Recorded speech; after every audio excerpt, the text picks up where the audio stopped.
Baik, bismillahirrahmanirrahim. Assalamualaikum warahmatullahi wabarakatuh.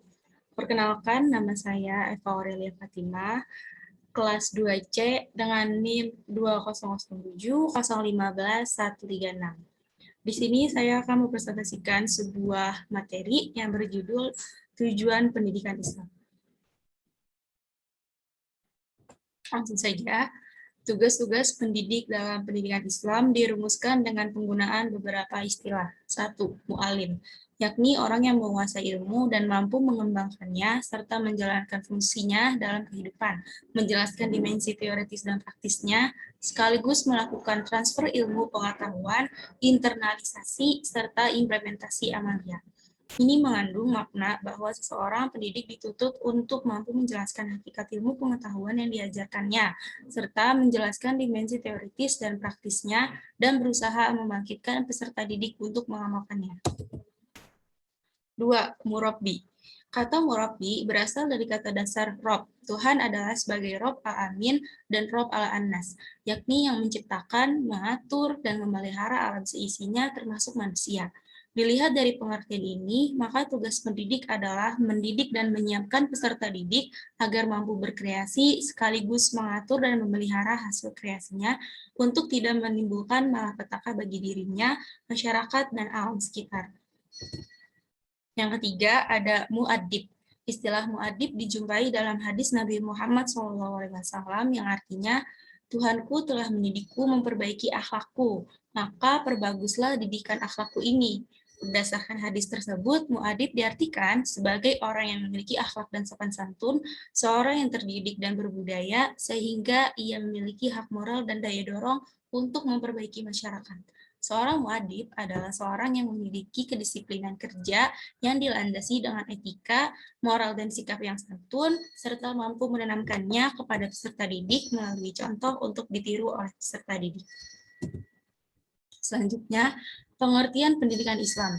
Dalam bahasa Arab, pendidikan disebut dengan tarbiyah, yang berasal dari kata robba yarbu atau robba yurobbu, yang berarti bertambah dan bertumbuh, memperbaiki, menuntun, menjaga, dan memelihara.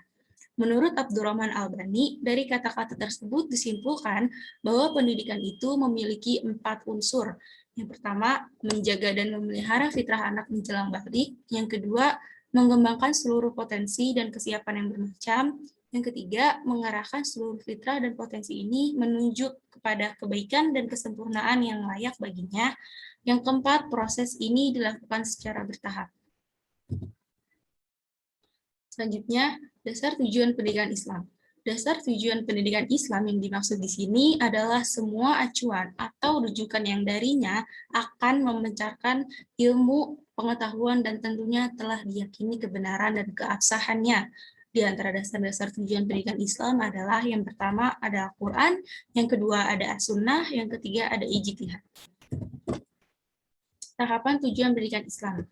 Yang pertama ada tujuan akhir, yang kedua ada tujuan umum, yang ketiga ada tujuan khusus. Tujuan akhir yaitu tujuan hidup manusia sebagai ciptaan Allah, yaitu bertakwa kepadanya, menjadi khalifah di bumi dengan bahagia dunia akhirat. Yang kedua, tujuan umum, sebagai arah yang taraf, pencapaiannya dapat diukur karena menyangkut sikap, perilaku, dan kepribadian yang utuh. Yang terakhir, tujuan khusus, bersifat relatif selama masih berpijak pada kerangka tujuan tertinggi, terakhir, dan umum.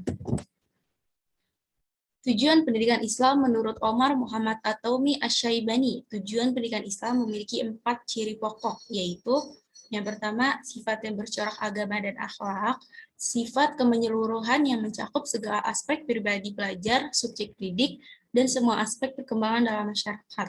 Sifat keseimbangan, kejelasan, tidak adanya pertentangan antara unsur-unsur dan cara pelaksanaannya. Sifat realistik dan dapat dilaksanakan, penekanan pada perubahan yang dikehendaki pada tingkah laku dan pada kehidupan. Menurut Atiyah Al-Abrashi, ada 5 tujuan yang asasi bagi pendidikan Islam, yaitu memberikan akhlak mulia, mempersiapkan menghadapi kehidupan dunia akhirat, menumbuhkan semangat ilmiah, menyiapkan profesionalisme subjek didik, dan yang terakhir, persiapan untuk mencari rezeki. Abdurrahman Saleh Abdullah mengatakan dalam bukunya Educational Theory Al-Quranic Outlook, bahwa tujuan pendidikan Islam dapat diklasifikasikan kepada yang pertama ada ahdaf al-jismiyah, yaitu tujuan pendidikan jasmani. Yang kedua ada ahdaf al-ruhaniyah, yaitu tujuan pendidikan rohani. Yang ketiga adalah ahdaf al-aqliyah, yaitu tujuan pendidikan akhlak. Yang terakhir ada ahdaf al-ijtimaiyah, yaitu tujuan sosial. Baik, di sini saya akan mengambil kesimpulan bahwa tujuan itu sebenarnya berpacu kepada harapan yang baik, apalagi untuk pendidikan Islam ini. Di sini saya mengambil ada beberapa kesimpulan, yaitu kesimpulannya yang pertama, mengarahkan peserta didik agar taat menjalankan semua ajaran agama dan berakhlak mulia. Yang kedua, mampu mengembangkan seluruh potensi yang dimiliki peserta didik, baik dalam segi jasmania, rohania, emosional, maupun intelektual.